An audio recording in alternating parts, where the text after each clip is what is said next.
आप जानते हैं पराशर काका को? जब हम गाँव गए थे मिले थे उनसे, वो बहुत अच्छे इंसान है पूछो, वो कभी ऐसी हरकत नहीं कर सकते। बहुत अच्छे इंसान है, बस मेरी बेटी की शादी जबरदस्ती करवा सकते हैं। जुम्मा ये जब जबरदस्ती शादी हुई थी, पराशर काका थे भी नहीं, तो गाँव वालों ने गुस्से में दुखी कर दिया। उससे क्या फर्क पड़ता है, गांव वाले तो उसी आदमी की सुनते हैं ना। जुम्मा ऋषि ने भी कहा है, गाँव वालों ने भी कहा है, पराशर काका वहाँ नहीं थे, आप गलत समझ रही इससे हैं। कोई फर्क नहीं पड़ता है, मैं वही तो कह रही हूँ।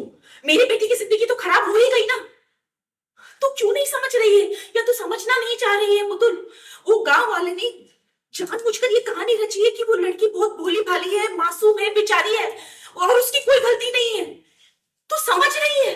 तनुश्री, तुम उन लोगों को बहुत ज्यादा गलत समझ रही हो। नहीं दादा, मैं बिल्कुल सही समझ रही हूँ, आप नहीं समझ रहे हो। आप इस बॉम्ब ब्लास्ट की टाइमिंग देख रहे हो। सोचिए जरा, जैसे ही ऋषि और अदिति के बीच में सब कुछ ठीक होना वापस शुरू हो गया था, ये बॉम्ब ब्लास्ट हो गया। इसका क्या मतलब होता है? और बॉम्ब ब्लास्ट हुआ कहाँ आप बताइए? ठीक झनक के कॉलेज के पास, ताकि ऋषि का ध्यान पूरी तरह से वहां पर वापस चला जाए। आप ये सब क्यों नहीं देख रहे? ये टाइमिंग आपको क्यों समझ में नहीं आ रही है? ऐसा कुछ नहीं है जैसा तुम्हें लग रहा है तनुश्री। देखो, मैं समझ सकता हूँ कि तुम इस समय ऋषि को लेकर बहुत परेशान हो, इसलिए बहुत ज्यादा भावुक हो रही हो। लेकिन जो कुछ भी तुम कह रही हो ना, उसका कोई, सॉरी टू से, बट कोई सेंस नहीं बनता तनुश्री। नहीं दादा, तनुश्री अगर ज्यादा सोच रही है और इस बारे में बोल भी रही है तो कुछ ना कुछ तो है। मुझे भी यही सही लग रहा है, इसमें कुछ गलत नहीं है, बिल्कुल ठीक कह रही है वो। मतलब ये सब उसी समय क्यों होना था, जब ऋषि और अदिति फिर से एक नई शुरुआत कर रहे थे?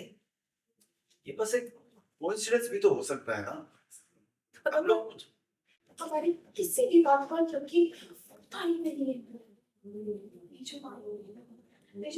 प्लीज आप बहुत ज्यादा सोच रही हैं, आप ऐसे ही परेशान हो रही हैं। जो ऐसी कोई बात नहीं है। नहीं तो मैं ज्यादा नहीं सोच रही हूँ, मैं ज्यादा नहीं सोच रही हूँ। मैं बस इतना चाहती हूँ कि ये लड़की दोबारा मेरे बेटे की जिंदगी में ना है, बस। बस नहीं जो सीरियसली, और वो लड़की जिंदा रहे या नहीं, सेफ रहे या नहीं, इससे कुछ फर्क नहीं पड़ता। अरे छोड़ना पुत्र, क्या बोल रही है तू? वैसे ही सबका दिमाग खराब हो रहा है, चुप बैठ गए।